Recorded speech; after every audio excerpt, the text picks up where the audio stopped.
ಮಕ್ಕಳ MCC counselling ಅಲ್ಲಿ round one ಅಲ್ಲಿ ಕೆಲವೊಬ್ಬರಿಗೆ ಸೀಟ್ ಸಿಕ್ಕಿರುತ್ತೆ, ಕೆಲವೊಬ್ಬರಿಗೆ ಸೀಟ್ ಸಿಕ್ಕಿರಲ್ಲ. ಅಂತವ್ರು ಏನ್ ಮಾಡಬೇಕು? ನಾನು ಈ ಒಂದು ವಿಡಿಯೋ ಅಲ್ಲಿ ಸೀಟ್ ಸಿಕ್ಕಿದ್ರೆ ಏನ್ ಮಾಡಬೇಕು, ಇಲ್ಲ ಸೀಟ್ ಸಿಕ್ಕಿಲ್ಲ ಅಂದ್ರೂ ಏನ್ ಮಾಡಬೇಕು ಅನ್ನೋದ್ರ ಬಗ್ಗೆ ಡೀಟೇಲ್ ಆಗಿ ತಿಳಿಸ್ಕೊಡ್ತೀನಿ. ಕೊನೆವರೆಗೂ ಮಿಸ್ ಮಾಡದೆ ನೋಡಿ. ಮೊದಲನೇದಾಗಿ ಲೆಟ್ಸ್ ಸೇ ಇವಾಗ ಸೀಟ್ ಅಲಾಟ್ ಆಗ್ಬಿಟ್ಟಿದೆ ಅಂತವ್ರು ಏನ್ ಮಾಡಬೇಕು? ಅವರಿಗೆ ಮೂರು ಆಪ್ಷನ್ಸ್ ಇದೆ.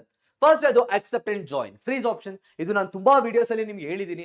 ನಿಮ್ಗೆ ಸಿಕ್ಕಿರೋ ಕಾಲೇಜ್ ನಿಮ್ಗೆ ಇಷ್ಟ ಇದ್ರೆ, ಆ ಕಾಲೇಜ್ ನೀವು ಜಾಯಿನ್ ಆಗ್ಬೇಕಂತ ಇದ್ರೆ ಅದನ್ನ ಫ್ರೀಸ್ ಮಾಡಿ ಆ ಒಂದು ಕಾಲೇಜ್ಗೆ ನೀವು ಹೋಗಿ ಏನ್ ಮಾಡ್ತೀರಾ?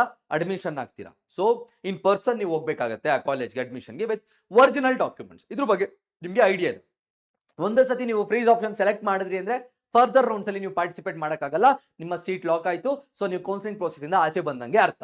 Okay sir. ನೆಕ್ಸ್ಟ್ ಇದೇನು sir? Accept and upgrade float ಮಕ್ಕಳ. ಫ್ಲೋಟ್ ಬಗ್ಗೆ ನಿಮ್ಗೆ ಆಲ್ರೆಡಿ ಗೊತ್ತು. ಸಿಕ್ಕಿರೋ ಕಾಲೇಜ್ ಓಕೆ, ಇಷ್ಟ ಇದೆ, ಬಟ್ ಆದ್ರೂ ಇನ್ನ ಒಳ್ಳೆ ಕಾಲೇಜ್ ಸಿಗ್ಬೋದು, ನನಗೆ ಅಪ್ಗ್ರೇಡ್ ಆಗ್ಬೇಕು ಇನ್ನೂ ಒಳ್ಳೆ ಕಾಲೇಜ್ಗೆ ಅಂತ ಇದ್ದವರು ಈ ಸೀಟ್ ನ ಬ್ಯಾಕಪ್ ಆಗಿ ಇಟ್ಕೊಂಡು ನೀವು ಫರ್ದರ್ ರೌಂಡ್ಸ್ ಅಲ್ಲಿ ನೀವು ಪಾರ್ಟಿಸಿಪೇಟ್ ಮಾಡ್ಕೋಬಹುದು ಕೌನ್ಸಿಲಿಂಗ್ ಪ್ರೋಸೆಸ್ ಅಲ್ಲಿ. Next free exit. ಈಗ ಸಿಕ್ಕಿರೋ ಸೀಟ್ ಇಷ್ಟ ಇಲ್ಲ, ಅದನ್ನ ನಾನು ಏನ್ ಮಾಡ್ತೀನಿ? ಅದನ್ನ ನಾನು ಬೇಡ, ನನ್ಗೆ ಆ ಒಂದು ಇದನ್ನ ಬೇಡ ಅಂದ್ರೆ ಫ್ರೀ ಎಕ್ಸಿಟ್ ಆಗ್ಬೋದು. ಓಕೆ ಸರ್, ಇದಾಯ್ತು. ಈಗ ಸರ್, ಇವಾಗ ನಾವು ಫ್ರೀ ಎಕ್ಸಿಟ್ ಆದ್ರೆ ರೌಂಡ್ ಒನ್ ಅಲ್ಲಿ ಸೆಕ್ಯೂರಿಟಿ ಡೆಪಾಸಿಟ್ ಏನ್ 4 ಫೀಟ್ ಆಗಲ್ವಾ? ಏನೂ ಆಗಲ್ಲ. ಫಸ್ಟ್ ರೌಂಡ್ ಅಲ್ಲಿ 4 ಫೀಟ್ ಲೈಕ್ ಅಂದ್ರೆ ಫ್ರೀ ಎಕ್ಸಿಟ್ ಆದ್ರೆ ನಿಮ್ಮ ಒಂದು ಸೆಕ್ಯೂರಿಟಿ ಡೆಪಾಸಿಟ್ 4 ಫೀಟ್ ಆಗಲ್ಲ. ನೀವು ಏನ್ ಮಾಡ್ತೀರಾ? ರೌಂಡ್ 2 ಗೆ ಪಾರ್ಟಿಸಿಪೇಟ್ ಮಾಡಕ್ಕೆ ಎಲಿಜಿಬಲ್ ಇರ್ತೀರಾ ಅಂಡ್ ನಿಮ್ಮ security deposit as it is ಹಂಗೆ ಇರುತ್ತೆ. ಈ ಒಂದು ಮೂರು ಆಪ್ಷನ್ಸ್ ಬಗ್ಗೆ ನಿಮಗೆ ಕ್ಲಾರಿಟಿ ಬಂತು ಅಂತ ಅನ್ಕೊಂತೀನಿ. ಈಗ ನೆಕ್ಸ್ಟ್ ನೋಡೋದಾದ್ರೆ ಸಿನಾರಿಯೋ ಬಿ. ಯಾರ್ಯಾರಿಗೆ ಸೀಟ್ ಅಲಾಟ್ಮೆಂಟ್ ಆಗಿಲ್ಲ ಫಸ್ಟ್ ರೌಂಡ್ ಅಲ್ಲಿ ಅಂತವ್ರು ಏನ್ ಮಾಡ್ತೀರಾ?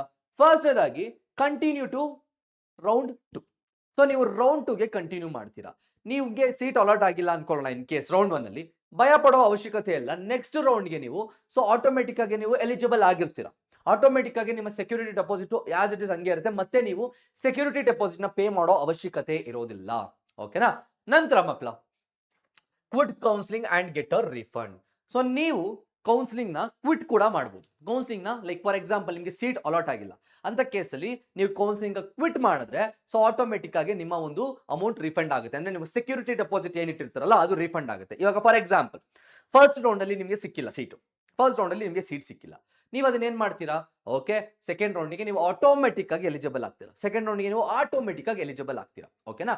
ಇಲ್ಲಿ ಸೆಕೆಂಡ್ ರೌಂಡ್ ಅಲ್ಲಿ ಫ್ರೆಶ್ ಆಗಿ ನೀವು ಚಾಯ್ಸ್ ಫಿಲ್ಲಿಂಗ್ ಮಾಡಬೇಕಾಗಿರುತ್ತೆ ಅದರಲ್ಲಿ ಸೆಕೆಂಡ್ ರೌಂಡ್ ಅಲ್ಲಿ. ಈಗ ನೀವು ಇಲ್ಲಿ ಫ್ರೆಶ್ ಆಗಿ ಚಾಯ್ಸ್ ಫಿಲ್ಲಿಂಗ್ ಮಾಡಲಿಲ್ಲ, ಹಂಗೆ ಬಿಟ್ರಿ ಅಂದ್ರೆ ಅರ್ಥ ನೀವು ಅದರಿಂದ ಎಕ್ಸಿಟ್ ಆಗ್ತಾ ಇದ್ದೀರಾ ಅಂತ. ನಿಮ್ಮ ಒಂದು ಸೆಕ್ಯೂರಿಟಿ ಡೆಪಾಸಿಟ್ ನೀವು ಏನು ಫಸ್ಟ್ ಅಲ್ಲಿ ಪೇ ಮಾಡಿರ್ತೀರಲ್ಲ ಅದು ನಿಮ್ಮ ಬ್ಯಾಂಕ್ ಅಕೌಂಟ್ಗೆ ಮತ್ತೆ ರೀಫಂಡ್ ಆಗುತ್ತೆ. ಐ ಥಿಂಕ್ ಈ ವಿಡಿಯೋ ನಿಮಗೆ ತುಂಬಾ ಯೂಸ್ಫುಲ್ ಆಯ್ತು ಅಂತ. ಓಕೆನಾ? ಇದೇ ತರ ಏನಾದ್ರು ನೀಟ್ ಮೇಲೆ ನಿಮಗೆ ಅಪ್ಡೇಟ್ಸ್ ಬೇಕಿರೋ ಮಕ್ಕಳ please mention in the comment section. ನಾನು ಮತ್ತೆ ಹೊಸ ವಿಡಿಯೋ ಜೊತೆ ಬರ್ತೀನಿ. ಓಕೆನಾ? Thank you so much.